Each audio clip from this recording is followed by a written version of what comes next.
headed off from Ardmere. The weather was pretty dreary again. Could be worse though. Our first stop would be Ardbreck Castle.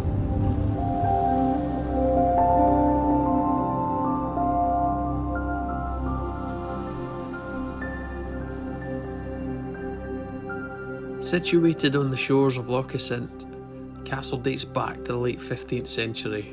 Though it maybe needs a lick of paint, maybe a roof, it still looks very impressive in its surroundings.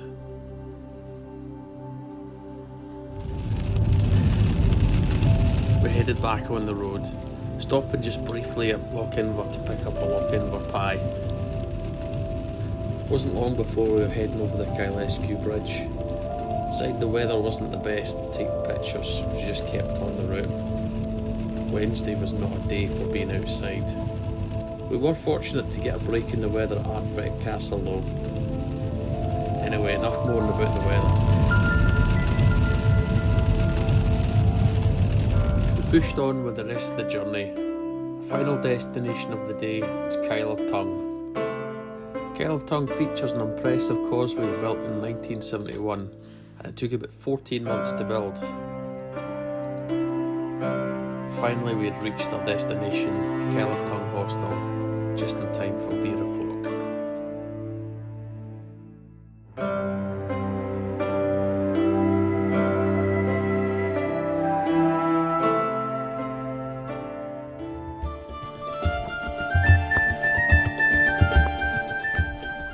With a very mixed forecast, we decided to make the most of the weather in the morning and visit Castle Varich.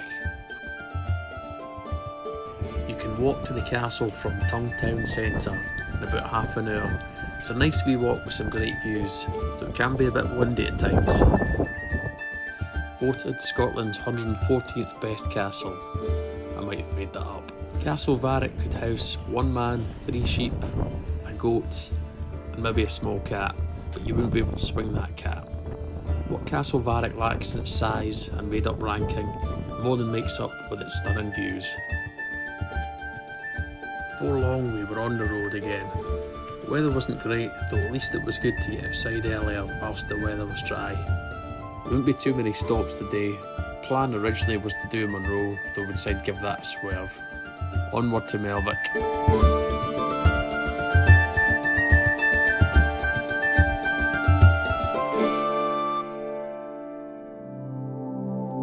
Touring campsite is one of my favourite campsites on the NC 500 route, if not my favourite.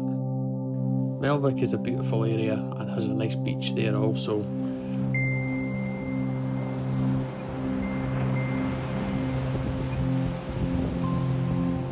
While staying at the North Touring campsite, we stayed in one of the bunkhouses. They have great facilities with plenty of room, I'd highly recommend. One of the things that I love about the campsite is the inn. The Hallidale has great food and beer and is only metres away from your picture accommodation. After dropping our stuff off, we decided to go for a drive on a wee hike to check out a cove on the coastal line. Look at the stunning scenes, spoiled only by me talking over it. I'll shut up.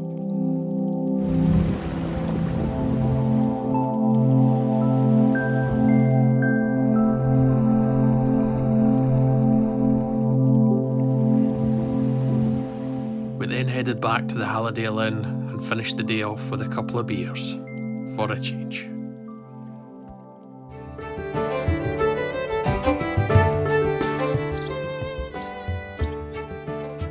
Set off for the second final day of the trip. Today was more about covering distance than anything else, though we would try and make a few wee stops along the way. Our final destination today was Eventon. First stop was Dunnet Head, the most northerly point of mainland Britain. Next up was John O'Groats, not the most northerly point of mainland Britain, which many people believe it is, me previously being one of them. John O'Groats is a busy wee place, proven to be a popular stop. After a brief visit to the famous sign, we were back on our way. Our next stop was the Whaley-Go Steps. Small car park from the steps about a half-hour drive from John O'Groats. These steps have a well documented history going back to the 1790s. The steps are very impressive and take you all the way down to sea level. It looks like something out of Game of Thrones. You can even see where the dragons were chained up.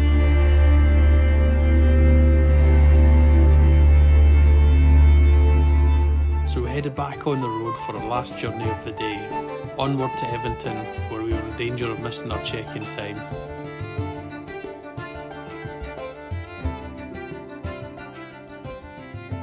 We didn't get much time to explore Edmonton, unfortunately, but it did seem a nice place. We stayed at Black Rock campsite, which was really good. Some really nice woodland walks in the surrounding areas there as well. It was our final day before we would be heading home. We started off by heading along to see the Irish Monument. The Irish Monument is not far from Edmonton and only a couple of miles from Alness. From the car park, it's a 2-mile walk through a rather scenic woodland. The monument was built in 1782 on the orders of Sir Hector Munro. Apparently it had been built to keep the locals in work after they had been cleared off the land during the period of the Highland clearances. The monument itself is quite impressive, with some great views of the Cromarty Firth on a good day.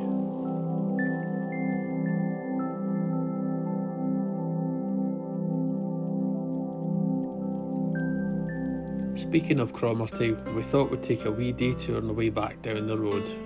Cromarty is situated at the tip of the Black Isle. It's a lovely wee town with narrow winding side streets and a nice beach front area too. Wasn't long before we were back on our way. Our NC 500 journey was coming to an end.